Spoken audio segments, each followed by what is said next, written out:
Assalamualaikum dan salam sejahtera. Untuk PDPR pagi ini kita akan masuk pada bab 8 cahaya dan optik. PowerPoint ni disediakan oleh Cikgu Norazina Khalid daripada SMK Ulu Tiram, Johor. Terima kasih pada cikgu itu. So kita akan guna PowerPoint yang disediakan. So, yang pertama 8.1 penggunaan cermin. Awak tahu cermin kan? Cermin yang digunakan untuk awak bersolek, untuk awak berhias tu. Ini cermin yang dimaksudkan. Okey, dalam sains cermin itu kita sebut sebagai cermin satah. Okey, kita sebut sebagai cermin satah. Kita melihat imej kita dalam cermin setiap hari dan cermin jenis ini ialah cermin satah. Imej sahih ialah imej yang terbentuk pada skrin. Imej sahih, imej yang terbentuk pada skrin. Seperti awak nak tengok handphone sekarang. Itu maksud imej sahih. Manakala imej maya ialah imej yang tidak dapat terbentuk pada skrin. Yang ini maksudnya ialah imej yang kamu tengok pada cermin satah. Imej kita dalam cermin terbentuk di belakang cermin. Oleh itu, imej yang terbentuk pada cermin ia kita sebut sebagai imej maya. Okey, so kita akan belajar 3 jenis cermin. Cermin pertama ialah cermin satah. Cermin kedua ialah cermin cekung. Cekung maksudnya tenggelam kat dalam. Manakala cermin satu lagi ialah cermin cembung. Cermin cembung ialah dia kembung ke sini. Okey. 3 jenis cermin, cermin satah, cermin cekung dan cermin cembung. So, ini ialah gambar rajah tentang sinar cahaya yang dipantulkan di permukaan cermin. So, apabila cahaya bergerak dan terkena pada cermin, dia akan dipantulkan semula. Cermin satah mengaplikasi konsep pantulan cahaya. Sinar cahaya yang terpancar di atas cermin akan dipantulkan. Jadi, aplikasi cermin satah dalam kehidupan kita, salah satunya ialah cermin satah membantu penari untuk membetulkan pergerakan. Gambar sebelah kanan ni. Satu lagi ialah cermin satah menjadikan ruang bilik menjadi lebih kelihatan lebih luas. Kenapa? Sebab ada banyak cahaya. So, kita akan nampak bilik itu nampak lebih luas. Itu cermin satah. Macam mana pula aplikasi cermin cekung? Okey, cermin cekung, imej yang akan terbentuk adalah dia akan jadi lebih besar. Jadi, cermin cekung berfungsi untuk membesarkan imej. Jadi, dia memudahkan seseorang untuk bersolek.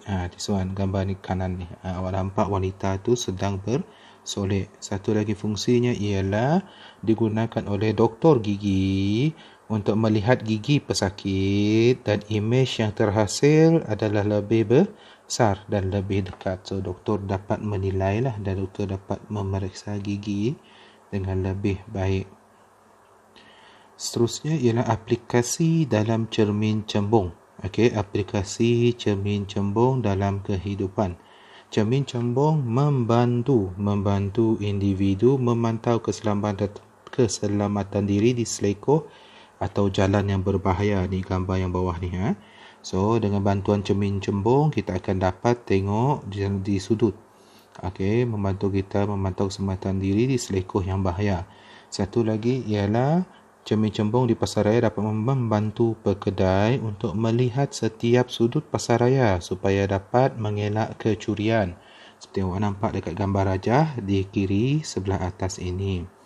So, pekedai akan gunakan cermin cembung ini untuk melihat setiap sudut di pasarayanya. Okey, ada alat optik yang menggunakan konsep pantulan cahaya iaitu direka oleh ahli sains berdasarkan konsep pantulan cahaya. Tujuannya ialah untuk meningkatkan keupayaan deria penglihatan manusia. Seperti awak nampak dalam gambar rajah sebelah kiri ini. Kita seharusnya bersyukur dengan ciptaan tersebut dan menghargainya. Dan nama alat itu ialah periskop. Okey. Gambar rajah sebelah kiri ini menunjukkan macam mana rekaan periskop. Periskop merupakan alat yang digunakan pada kapal selam untuk melihat keadaan di permukaan laut. Maksudnya badan kapal selam dekat dalam air, periskop itu yang keluar dari permukaan air untuk melihat keadaan permukaan dia. Periskop mengaplikasikan sifat cahaya yang boleh dipantulkan. Sifat cahaya yang boleh dipantulkan. Cahaya dari atas permukaan laut dikesan oleh suatu cermin, kemudian dipantulkan oleh cermin lain dan menuju ke arah mata pemerhati yang berada di dalam kapal. Seperti yang kita nampak dalam gambar rajah 8.6 ini gambar rajah periskop. Okey, kalau kita anggaplah ini dalam air, so cahaya dari atas ini yang kita sebut tadi atas air. Okey, jadi cahaya tu masuk dipantulkan oleh cermin pada sudut 45 darjah. Cermin yang pertama, kemudian cermin yang kedua dipantulkan semula untuk sampai ke mata. So itu sebab kita dapat tengok objek image daripada bawah air. So quiz. Okey. Sebelum kita teruskan, ambil sedikit kuis, ambil masa. Awak boleh pause video ini dan awak cuba jawab soalan ini. Awak boleh pause video ini dan jawab soalan ini. Ambillah sebanyak masa yang awak perlu. Okey, kita tengok A. Apakah jenis cermin A? Jenis cermin A ialah cermin satah. Jenis cermin B ialah cermin cekung. Dan C ialah cermin cembung. Okey. Lagi kuis. Seperti saya cikgu kata tadi, awak boleh pause video ini dan ambillah sebanyak masa yang awak perlu untuk jawab soalan ini. Okey. Nyatakan satu aplikasi cermin satah. Okey. Yang pertama,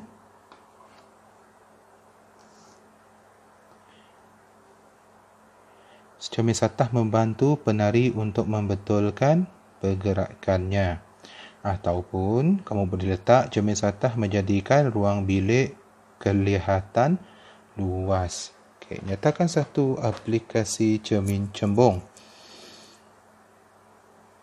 Membesarkan imej bagi memudahkan seseorang untuk bersolek, atau digunakan oleh doktor gigi untuk melihat gigi pesakit supaya imej yang terhasil kelihatan lebih besar dan dekat.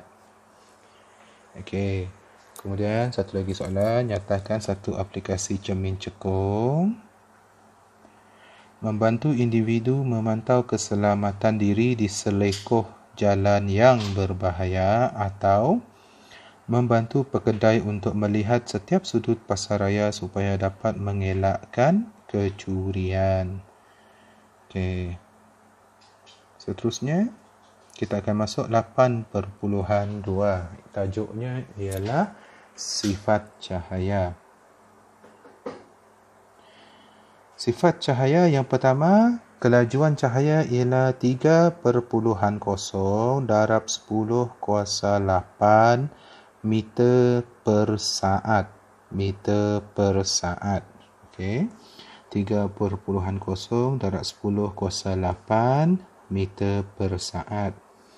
Cahaya bergerak lebih laju daripada bunyi. Cahaya bergerak lebih laju daripada bunyi. Itu sebabnya kenapa kita lihat kilat dahulu sebelum dengar bunyi guruh. Okey.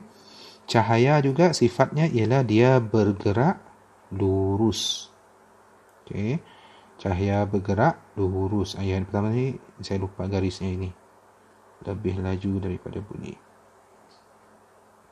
Okey, ciri ketiga tadi, cahaya bergerak lurus.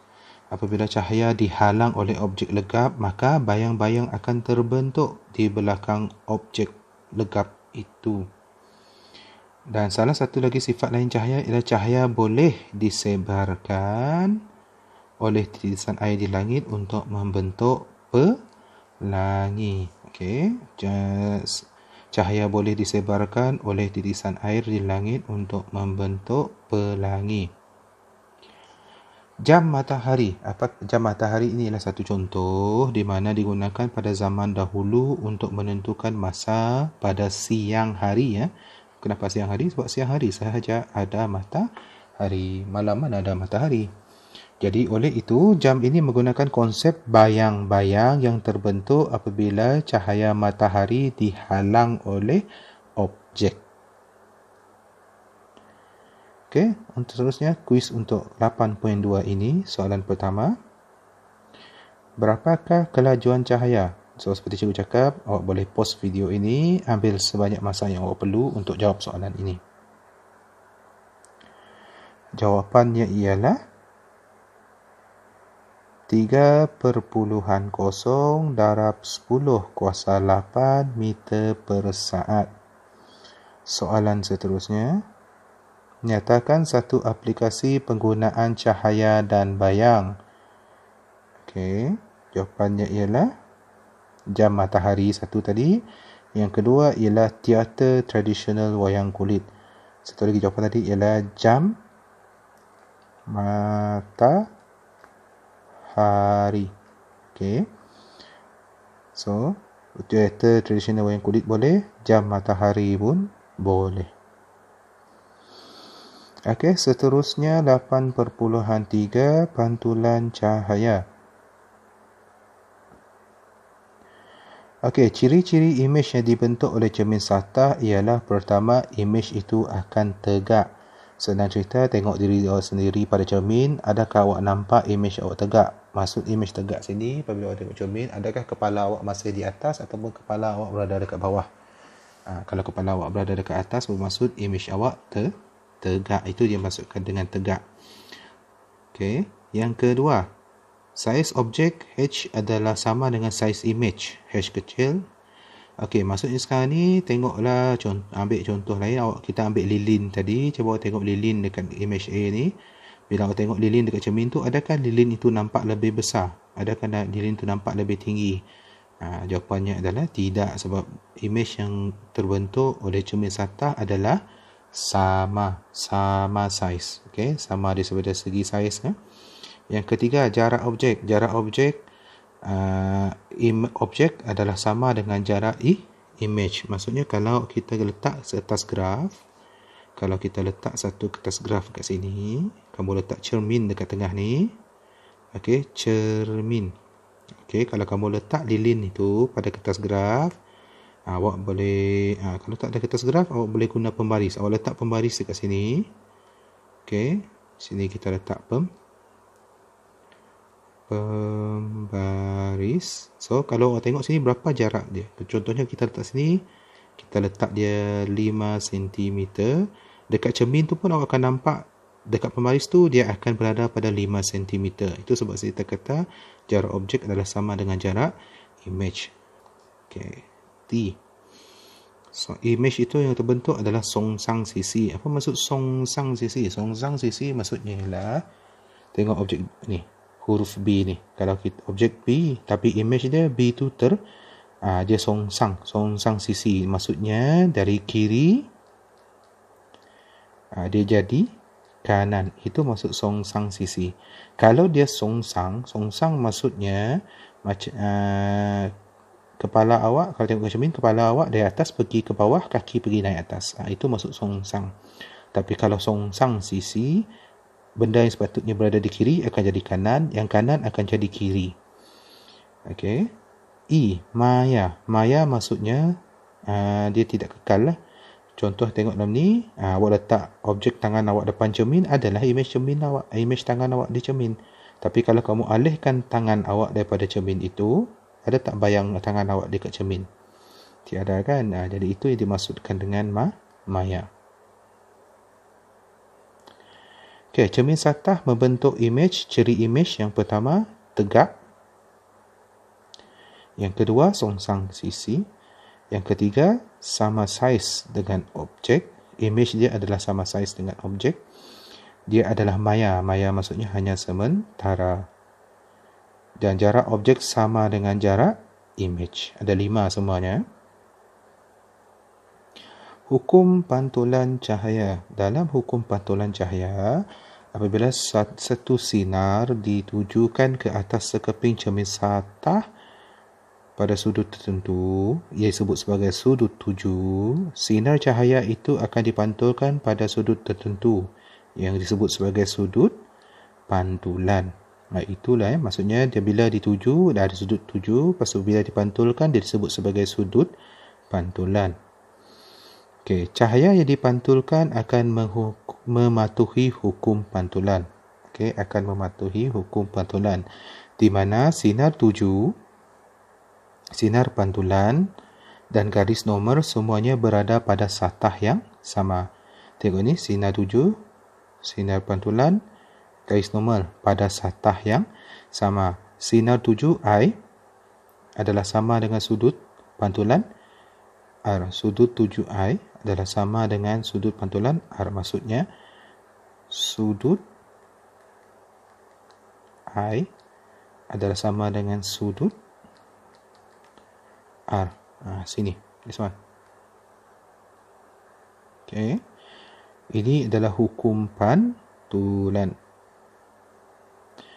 Jadi aplikasi pantulan dalam kehidupan seharian. Okey, gambar yang pertama ialah digunakan untuk menandakan arah jalan di atas jalan raya supaya kita tahu di mana jalan raya itu pada waktu malam. Yang kedua, dia diletakkan pada kon penghadang supaya kita nampak kon itu, sebab kon ini biasanya kalau diletakkan maksudnya adalah sesuatu kat situ yang bahaya dan yang perlu diberi perhatian. Yang ketiga ialah pada papan tanda jalan raya, di mana dia akan memantulkan tanda-tanda ataupun arah jalan di atas jalan raya.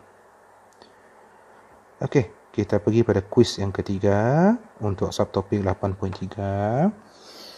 Seperti cikgu cakap, awak boleh pause video ini dan ambil sebanyak masa yang anda perlu untuk jawab soalan-soalan kuis ini. Okay, soalan yang pertama, nyatakan 3 ciri imej satah. Yang pertama, dia tegak. Yang kedua, dia songsang sisi. Yang ketiga, sama saiz dengan objek. Yang keempat, maya. Dan yang kelima, jarak objek sama dengan jarak imej. Dia minta 3. So, pilihlah 3 yang senang nak awak hafal. Soalan yang kedua, nyatakan satu aplikasi pantulan dalam kehidupan seharian. Satu, jadi pilihlah satu-satu mana yang awak senang nak ingat. Cikgu letak sini banyak jawapan. Pemantul cahaya arah jalan di atas jalan raya. Penggunaan papan tanda yang mempunyai pemantul cahaya supaya senang dilihat pada waktu malam. Pemakaian jaket keselamatan yang mempunyai jalur pemantul cahaya oleh pekerja di tapak pembinaan. Penggunaan segitiga pemantul cahaya kecemasan untuk kenderaan yang rosak di jalan raya. Okey, 8.4. Tajuknya ialah pembiasan cahaya. Pembiasan cahaya ialah tengok gambar rajah ni. Okey. Ini gambar rajah 1 dan gambar rajah 2. Gambar rajah 1 awak nampak pensel tu lurus, tapi gambar rajah kedua awak nampak pensel tu macam patah kat dalam air tu. Okey. So pensel kelihatan bengkok di dalam air terjadi disebabkan oleh perubahan arah perembatan atau pembengkokan cahaya apabila cahaya bergerak melalui dua medium yang berbeza ketumpatannya. Okey, ada beza ketumpatan. Biasanya air dia lebih tumpat daripada udara. Itu sebab kamu nampak pensel itu nampak bengkok. Fenomena ini dikenali sebagai pembiasan cahaya. So, ini salah satu contoh yang kamu boleh nampak dalam semula jadi. Tengok ada ikan dalam akuarium ini. So, bila awak nampak ikan itu, kita nampak imej ikan itu kelihatan seperti pada kedudukan yang lebih cetek berbanding kedudukan asalnya kerana fenomena pembiasan cahaya.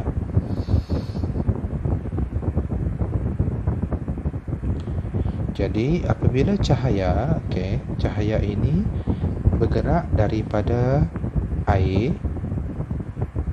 Kita tengok senang, kita tengok daripada gambar rajah ni dulu. Gambar rajah 1 ni dulu. Apabila kita nampak cahaya daripada udara yang kurang tumpat masuk ke dalam air, di mana air dia lebih tumpat, akan perasan sinar biasan ini dia akan mendekati normal. Maksud dia sudut ini R dia akan lebih kecil. R dia akan lebih kecil daripada sudut I. Sudut ini. Okey. Sudut ini dia akan lebih besar. R akan jadi lebih kecil. Sebab dia mendekati garisan normal. Jadi bergerak dari medium kurang tumpat ke medium lebih tumpat. Tapi untuk gambar rajah yang ini, nombor 2 ini, sudut I ini dan sudut R. So, kamu akan perasan sudut I akan jadi lebih kecil daripada sudut R. Okey. Kenapa? Sebab air dia lebih tumpat. Udara dia kurang tumpat. Jadi, cahaya terbias menjauhi. Okey. Menjauhi normal. Kerana sinar tuju bergerak daripada medium yang lebih tumpat ke kurang tumpat. Okey, tapi gambar rajah 1 tadi, cahaya itu mendekati normal dan sinar tuju itu bergerak daripada medium yang kurang tumpat ke lebih tumpat. Okey, ingat. Jadi key pointnya ialah kalau dia kurang tumpat kepada tumpat, sinar biasan dia akan mendekati normal.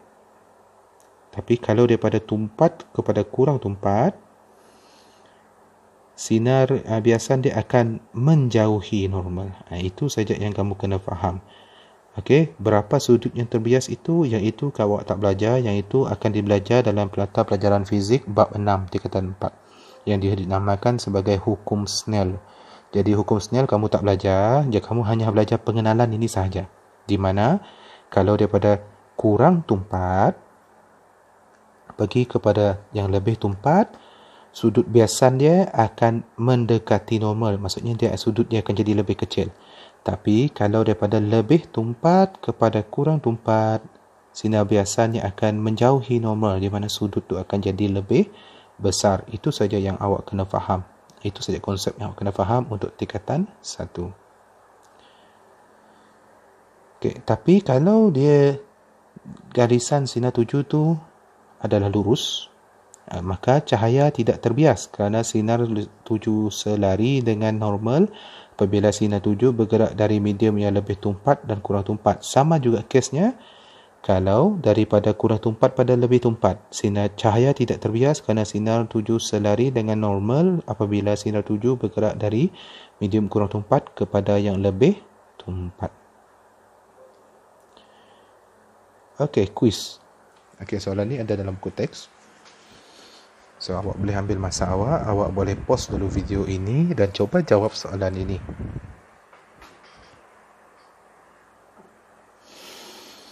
Okey, soalan nombor 1. Mengapakah dasar kolam renang yang dalam kelihatan cetek? Kenapa? Dia hanya disebabkan oleh fenomena pembiasan cahaya. Itu sebab kita nampak kolam renang yang dalam kelihatan cetek. Dia disebabkan oleh fenomena pembiasan cahaya. Soalan nombor 2. Sinar cahaya terbias pada sudut tertentu dalam dua kes seperti di bawah. Bezakan kedua-dua medium di dalam kes di bawah. Kita tengok dulu kes 1.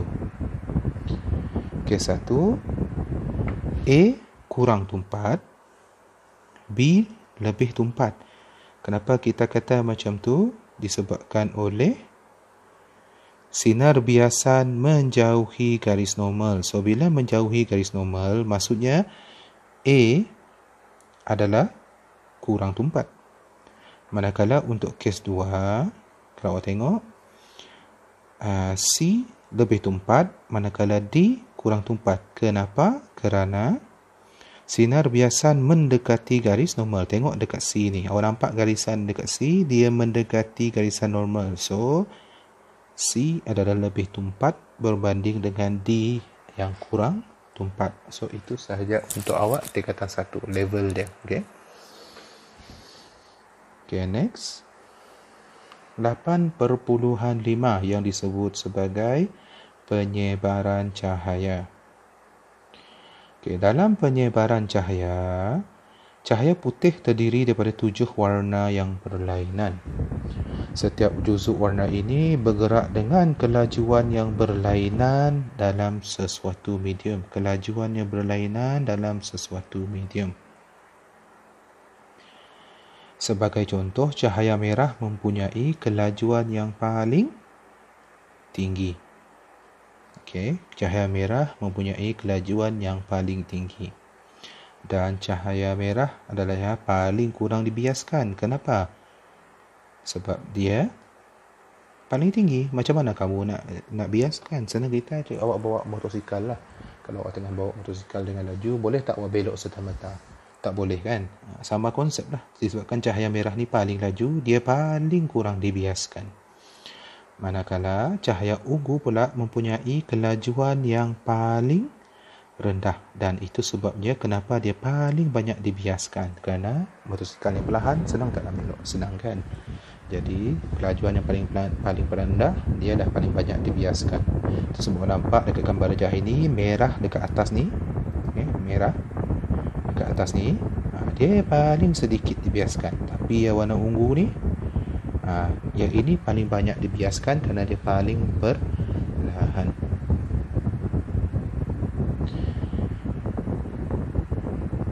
Okey, penyebaran cahaya. So, penyebaran cahaya tadi, apabila alur cahaya putih ditujukan ke arah prisma, cahaya sinar putih itu akan dipecahkan kepada komponen warna yang berbeza. Okey, apabila alur cahaya putih ditujukan ke arah prisma,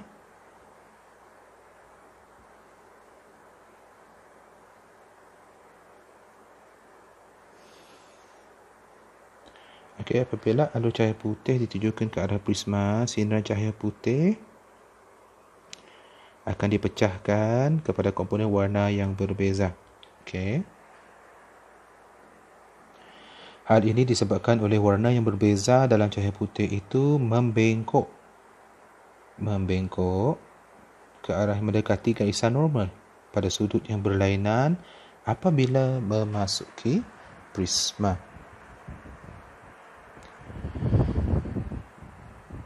Cahaya yang keluar daripada prisma kaca menjauhi garis normal. Cahaya yang keluar dari prisma telah disebarkan kepada 7 warna dalam tertib tersusun yang tertentu yang dikenali sebagai spektrum. Dan spektrum cahaya putih terdiri daripada warna merah, jingga, kuning, hijau, biru, indigo dan ungu. Warna apa ni?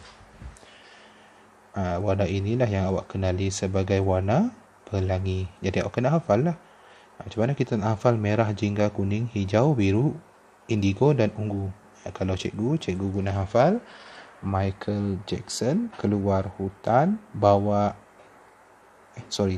Michael Jackson kena halau balik India Utara.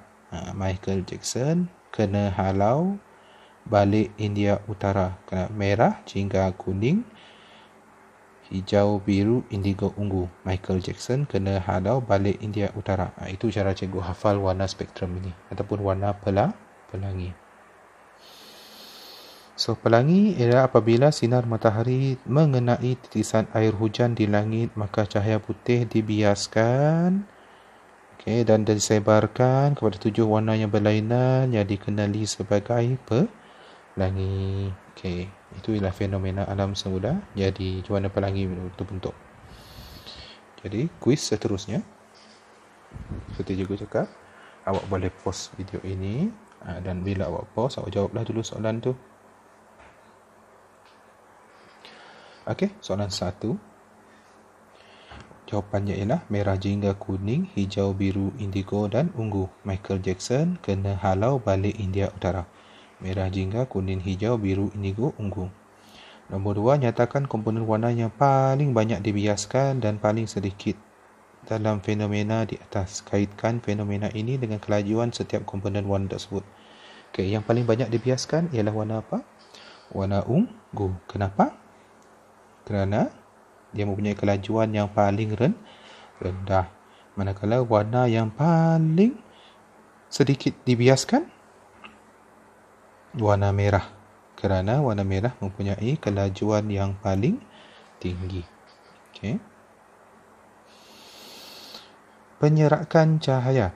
Okey, penyerakan cahaya. Penyerakan cahaya ini ialah berlaku apabila awak nampak langit kelihatan kebiruan pada waktu tengah hari dan matahari kelihatan kemerahan pada waktu senja. Inilah namanya fenomena penyerakan cahaya.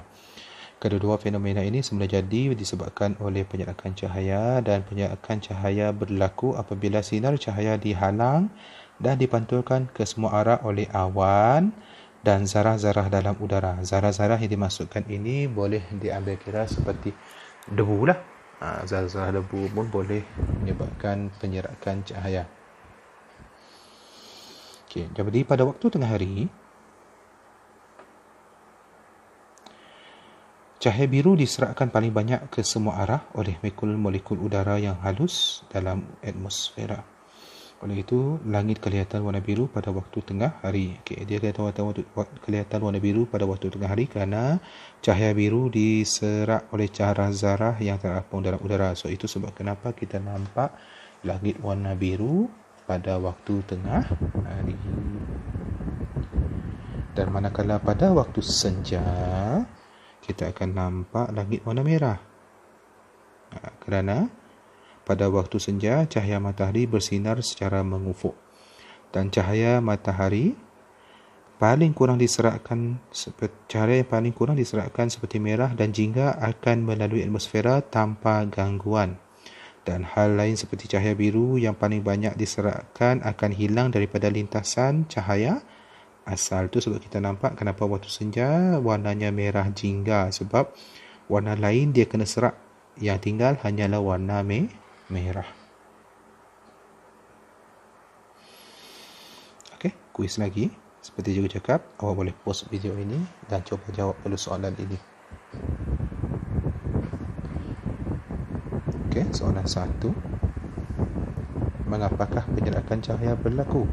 Penyerakan cahaya berlaku apabila sinar cahaya dihalang dan dipantulkan ke semua arah oleh awan atau zarah-zarah dalam udara. Soalan nombor 2, isi tempat kosong dengan perkataan yang betul. A.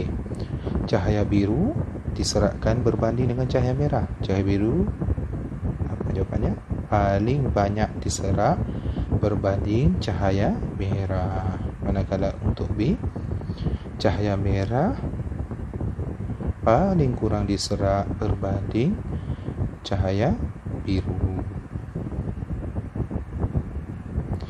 Okey, penolakan dan penambahan dan penolakan cahaya. Inilah satu topik terakhir ni. Okey, penambahan dan penolakan cahaya. Okey, yang ini cahaya bukan dia pigmen. Cahaya ni dia tak sama dengan apa yang awak belajar dalam seni awak. Okey, kalau dalam seni merah, biru, kuning, tapi dalam cahaya ini merah, biru, hijau yang warna primernya. Okey. Cahaya berwarna boleh dikategorikan kepada dua jenis, iaitu warna primer dan warna sekunder. Okey, warna primer dan warna sekunder. Dan warna primer yang asas dan tidak boleh dihasilkan melalui pencampuran warna. Okey, warna asas ialah warna yang tidak boleh dihasilkan melalui pencampuran warna. Dan warna primer tadi ialah merah, biru, hijau. Dia tak sama dengan seni. Okey. Warna merah, biru dan hijau ialah warna primer. Dan bila kamu tambahkan warna primer, kamu akan dapat warna sekunder. Warna-warna yang dihasilkan apabila dua atau lebih warna primer ditambah dikenali sebagai warna sekunder. Dan warna sian, kuning dan magenta ialah warna sekunder. So, ada cara nak hafal benda ni. Contohnya, merah biru akan menghasilkan magenta. Cara cikgu hafal ialah makan banyak, awak jadi malas. Jadi merah campur biru dapat magenta, MBM. Manakala kalau kamu makan hati, kamu akan kecewa. Jadi merah campur hijau akan dapat kuning. Manakala biru hijau maksudnya apa? Biru hijau ialah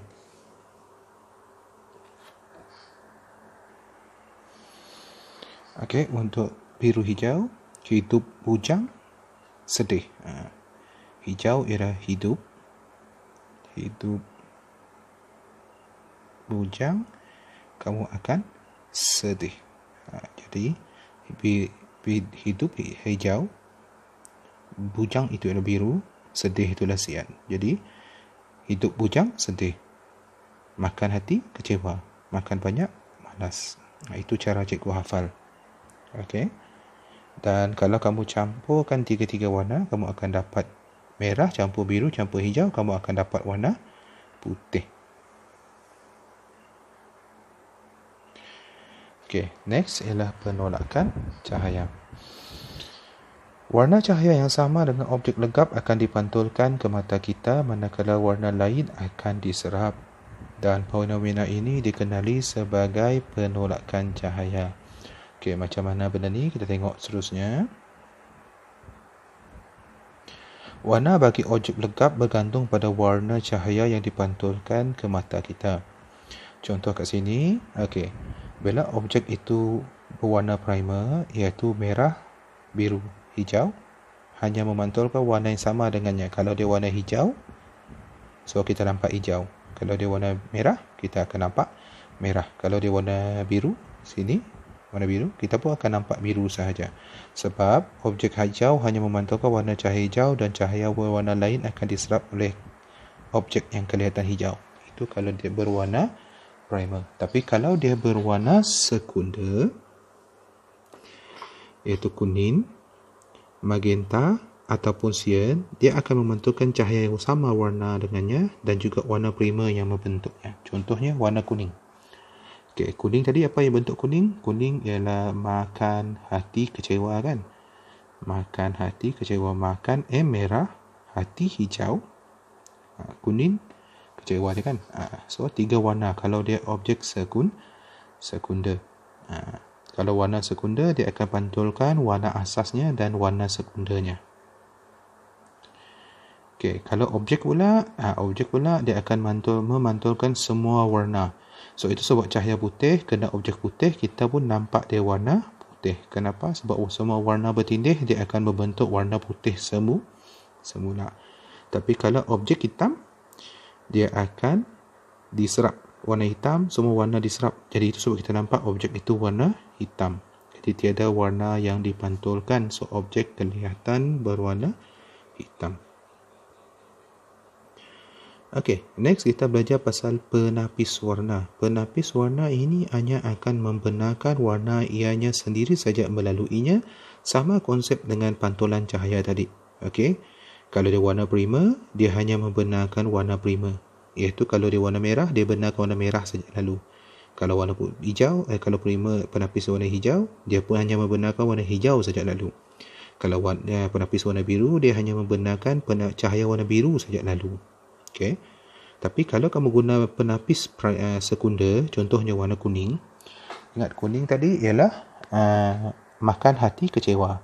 Merah, hijau, kuning. Okey, merah campur hijau dapatlah kuning. So tiga warna yang akan keluar.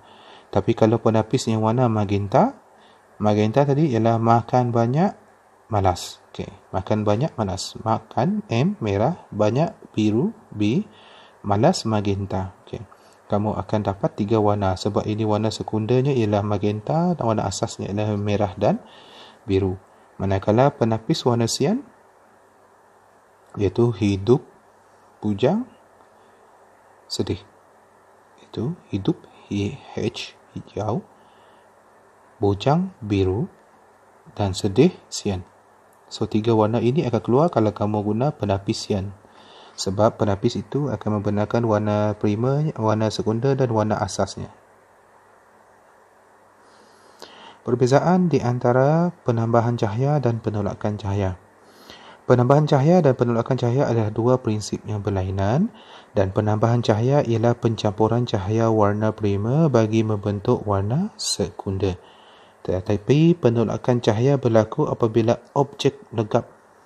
Penolakan cahaya berlaku apabila objek legap memantulkan cahaya yang sama dengan warna dengannya dan menyerap warna lain. Memantulkan cahaya yang sama warna dengannya dan menyerap warna lain. Okey, itu beza konsepnya, perbezaan konsep. Penambahan cahaya ialah pencampuran cahaya warna primer bagi membentuk warna sekunder. Pencampuran warna primer membentuk warna sekunder, tetapi penolakan cahaya berlaku apabila objek legap memantulkan cahaya yang sama warna dengannya dan menyerap warna lain. Itulah perbezaan konsepnya. Contoh penambahan cahaya dan penolakan cahaya dalam kehidupan seharian ialah kita tengok televisyen. Itu sebab kita nampak televisyen kita berwarna sekarang.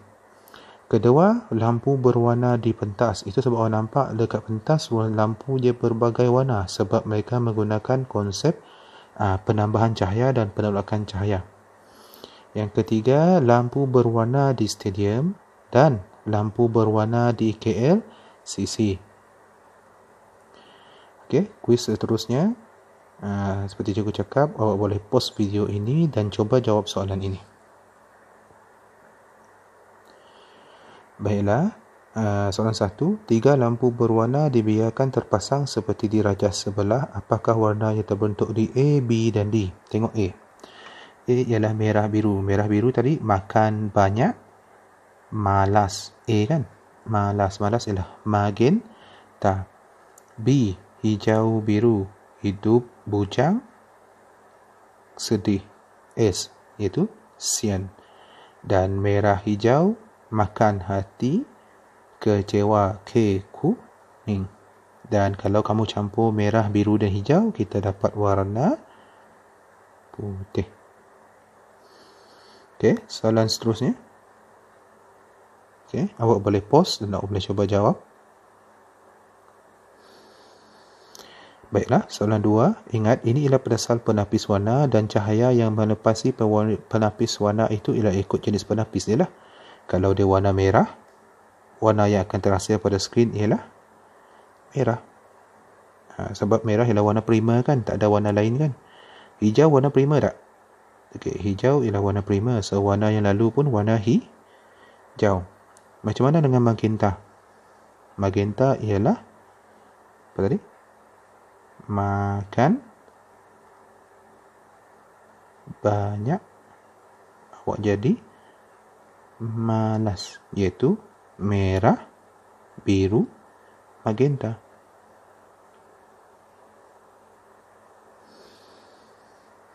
Okey, dengan itu tamatlah untuk PDPR hari ini.